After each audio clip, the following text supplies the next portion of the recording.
Assalamualaikum semuanya, selamat pagi, siang, sore, dan malam buat kalian nonton video ini. Nah, kali ini aku mau menyampaikan suatu materi kuliah aku. Nah, materi pertemuan keberapa ya kira-kira? Nah, buat kalian yang penasaran, langsung aja ditonton videonya, jangan di-skip ya. Sebelum aku menyampaikan atau mempresentasikan materi aku, for your information, aduh, gaya banget ya. Saya lah jijik banget. Oke. Aku udah ganti background.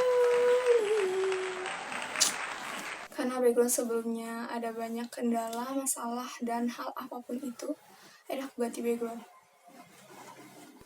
Nggak penting, emang nggak penting. Oke, lanjut. Jadi aku mau menyampaikan biar bahasa akrabnya itu, ya bahasa akrab itu kayak kita berbincang-bincang nih seputar materi kuliah aku ini. Yap, aku mau berbincang-bincang seputar materi aku yaitu hardware ya. Hardware, kalian udah pasti sering denger dong, apa sih hardware itu? Pasti nggak asing lagi tuh di telinga kalian apa itu hardware, apalagi kalian yang sering banget bergelut ya di bidang kayak komputer gitu ya kan. Ya benar, hardware itu adalah perangkat keras guys. Aduh, motor lewat, bagus banget. Oke, sebelum aku menyampaikan materi seputar hardware tadi, aku mau melihatkan ke kalian PowerPoint atau PPT dari dosen aku tentang sistem komputer. 1, 2, 3.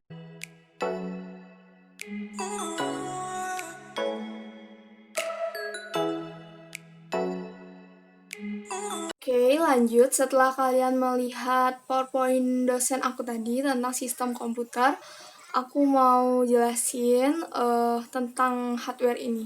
Jadi, hardware ini adalah perangkat lunak. Nah, perangkat lunak ini adalah peralatan fisik dari komputer tersebut. Nah, jadi peralatan fisik dari komputer ini adalah peralatan fisik yang dapat kita lihat dan dapat kita pindahkan gitu. Oke, jadi aku minta maaf kalau banyak suara-suara gaib atau suara-suara bocil karena ya begitulah kondisinya. Maaf ya semuanya. Oke, lanjut lagi.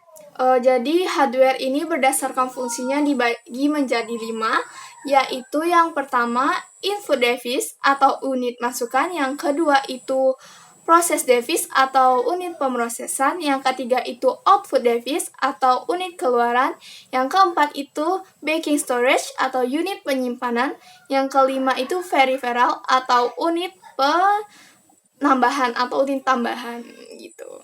Nah, yang pertama tadi input device, yaitu unit ini berfungsi sebagai media untuk memasukkan data dari luar ke dalam suatu memori dan proses untuk diolah guna menghasilkan informasi yang diperlukan. Nah, input device ini dibagi lagi nih berdasarkan sifatnya. Ada yang peralatan input langsung dan ada peralatan input tidak langsung. Nah, peralatan input langsung ini yang dimasukkan langsung atau diproses oleh alat pemroses seperti contohnya itu keyboard, mouse, touchscreen, light pen, digitizer, graphic table, scanner. Nah, yang peralatan input tidak langsung ini input melalui media tertentu sebelum suatu input diproses oleh alat pemroses. Contohnya seperti punched card, disken, atau hard disk. Nah, aku jelasin sedikit dari beberapa input device tadi, yaitu keyboard. Nah, keyboard ini dapat berfungsi memasukkan huruf, angka, karakter, khusus, serta sebagai media bagi user atau pengguna untuk melakukan perintah-perintah lainnya yang diperlukan seperti menyimpan file dan membuka file. Nah, terus ada lagi mouse nih. Mouse atau tikus ya. Ya, karena bentuknya kayak tikus. Nah, fungsi alat ini adalah untuk perpindahan pointer atau kursor secara cepat.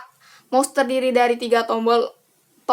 Umumnya hanya 2 sih yang digunakan, yaitu tombol kiri dan tombol kanan. Saat ini mouse dilengkapi pula dengan tombol penggulung atau scroll yang ada di tengah itu. Terus ada scanner. Scanner ini adalah sebuah alat yang dapat berfungsi untuk mengcopy atau menyalin gambar atau teks yang kemudian disimpan ke dalam memori komputer. Device tadi ada yang namanya peralatan input tidak langsung. Nah, peralatan input tidak langsung itu ada contohnya hard disk nih.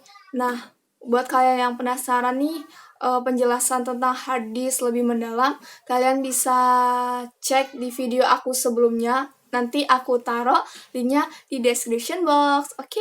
Lanjut lagi yang kedua, proses device atau unit pemroses. Proses device adalah salah satu jenis perangkat keras yang digunakan sebagai alat pemroses sebuah data atau perintah yang diberikan input, dan proses device akan memproses perintah tersebut sehingga menghasilkan sebuah output ataupun yang lainnya.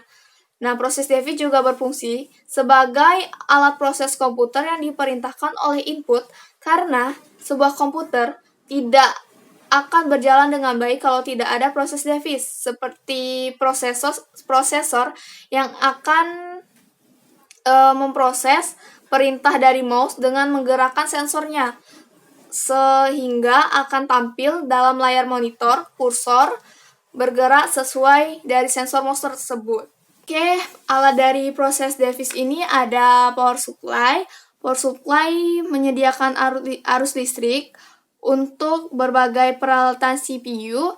Power supply mengkonversi listrik dan menyediakan aliran listrik tetap untuk digunakan komputer. Selanjutnya ada RAM atau Random Access Memory. RAM ini atau memori merupakan sebuah perangkat keras komputer yang berfungsi sebagai tempat penyimpanan data sementara. Setelah itu ada prosesor. Prosesor ini atau CPU adalah otak dari komputer ini. Jadi, prosesor ini adalah komponen yang mengeksekusi perhitungan kompleks yang memungkinkan komputer untuk bisa digunakan menjelajah internet, memutar lagu, dan menjalankan sistem operasi lainnya. Tadi kan ada output device atau unit keluaran.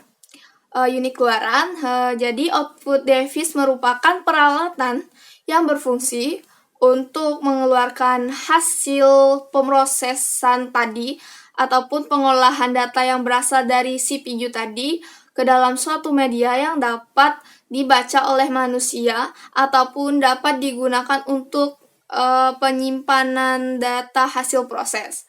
Nah, hasil pemrosesan tersebut dapat digolongkan menjadi 4 bentuk, yaitu tulisan, huruf, angka, simbol khusus, image dalam bentuk grafis atau gambar, suara, dan bentuk lain yang dapat dibaca oleh mesin atau machine readable form.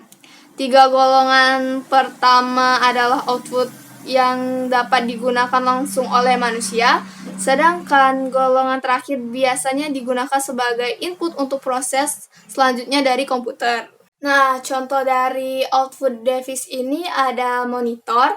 Monitor itu adalah salah satu jenis soft copy device karena keluarannya itu berupa sinyal elektronik. Dalam hal ini berupa gambar yang tampil di layar monitor. Nah, gambar yang tampil adalah pemrosesan data ataupun informasi masukan. Terus ada printer.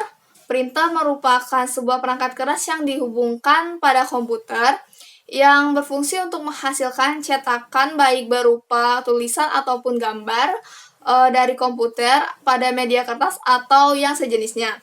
Setelah itu ada speaker. Speaker adalah transducer yang mengubah sinyal elektrik ke frekuensi audio atau suara dengan cara menggetarkan komponennya yang berbentuk selaput. Nah, ternyata hard disk ini juga termasuk output device nih.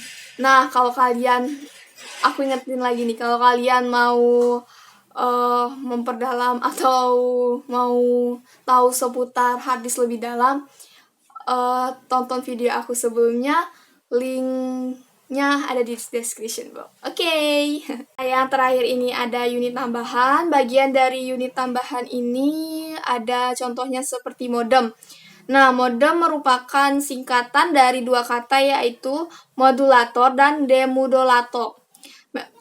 Modulator adalah suatu rangkaian yang berfungsi melakukan proses modulasi sinyal pesan, disebut juga sinyal pemodulasi.